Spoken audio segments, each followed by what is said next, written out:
Hi hello friends. അപ്പോൾ ഞാൻ നിങ്ങളുടെ സ്വന്തം നഷ്വായാക്കും.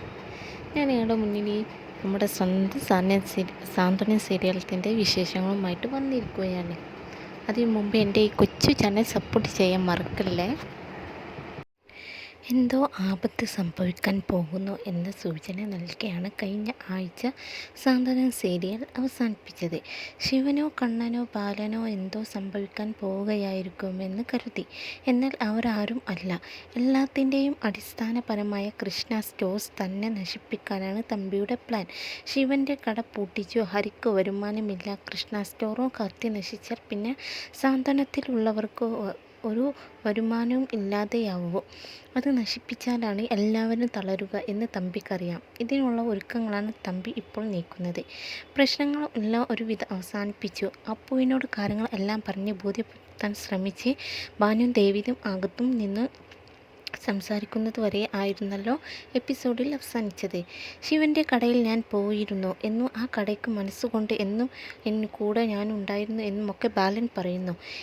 ഇത് ശിവൻ അറിഞ്ഞാൽ എന്ത് സന്തോഷമുണ്ടാവും എന്ന് പറയുമ്പോൾ വേണ്ട, ഇപ്പോഴൊന്നും അവനോട് പറയേണ്ട എന്ന് ബാലൻ തടുത്തു. മഹേന്ദ്രനും തമ്പിയും അപ്പോഴും പ്ലാനിങ് തുടരുകയാണ്. ശിവന് എങ്ങനെ തിരിച്ചടി കൊടുക്കാം എന്ന ഗൗരവമേറിയ ചിന്ത. പക്ഷെ ശിവനെ മാത്രം എന്തെങ്കിലും ചെയ്തതുകൊണ്ട് കാര്യമില്ല.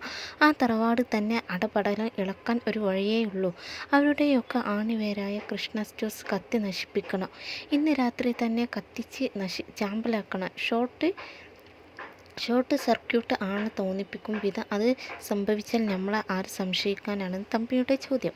അപ്പോൾ തന്നെ അതിനു വേണ്ട കാര്യങ്ങൾ നീക്കാനും തുടങ്ങി. രാത്രി കിടന്നിട്ട് ലക്ഷ്മിയമ്മയ്ക്ക് ഉറക്കം വരുന്നില്ല. എന്തോ ദുസ്വപ്നം കണ്ട് നെട്ടി ഉണർന്നതാണ്. പിന്നെ എന്തോ വല്ലായിക തോന്നി. ദേവിയെ വിളിച്ചു. ദേവിയും ബാലനും ഓടി വന്നു. കണ്ണൻ പോയതിൻ്റെ അസ്വസ്ഥതയാവും അമ്മയ്ക്ക്, സാരമില്ല എന്നൊക്കെ പറഞ്ഞ് ആശ്വസിപ്പിക്കുന്നു. അപ്പുറത്തെ മുറിയിൽ ശിവനും ഉറങ്ങാതെ ഇരിക്കുകയാണ്.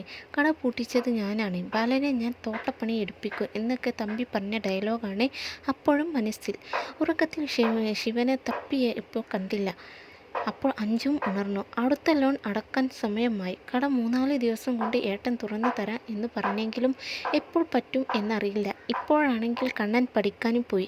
അവന് ഫീസ് വേണം. എല്ലാം കൂടെ കടയിൽ നിന്നുള്ള വരുമാനത്തിൽ വല്യേട്ടൻ എങ്ങനെ ഒറ്റയ്ക്ക് നടത്തും?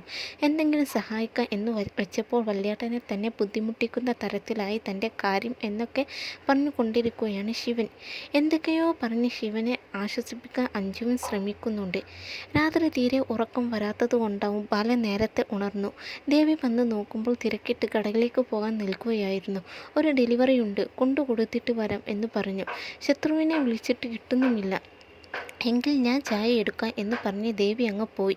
ബാലൻ ആ സമയം ഹരിയെ വിളിച്ച് കാര്യങ്ങൾ തിരക്കി. അവർ ചെന്നൈയിൽ എത്തിയതേയുള്ളൂ. കണ്ണൻ്റെ അഡ്മിഷൻ്റെ കാര്യങ്ങൾ എല്ലാം ശരിയാക്കി ഹരി ഇന്നു തന്നെ തിരിച്ചു കയറും എന്ന് പറഞ്ഞിട്ടുമുണ്ട്. ദേവുമോൾ വല്ലാത്ത കരയുന്ന ഒച്ച കേട്ടാണ് അഞ്ജു അപ്പുവിൻ്റെ റൂമിൽ എത്തുന്നത്. പക്ഷേ കഴിഞ്ഞ ദിവസം അപ്പു കുഞ്ഞിനെ എടുത്തപ്പോൾ വഴക്ക് പറഞ്ഞു. കാരണം കുഞ്ഞിനെ എടുക്കാൻ അഞ്ജുവിന് എന്തോ മടി പോലെ. കുഞ്ഞ് കരയുമ്പോഴും അഞ്ജു എന്ത് ചെയ്യണം എന്നറിയാതെ നോക്കി നിൽക്കുകയായിരുന്നു.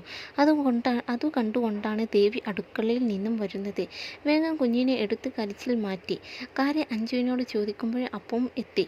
ഇന്നലെ താൻ പറഞ്ഞതിൽ വിഷമിച്ച അഞ്ജു ഇപ്പോഴും കുഞ്ഞിനെ എടുക്കാതെ നിൽക്കുകയാണെന്നറിഞ്ഞ് അഞ്ജുവിൻ്റെ കയ്യിലേക്ക് അപ്പു ദേവിനെ വെച്ചു കൊടുത്തു.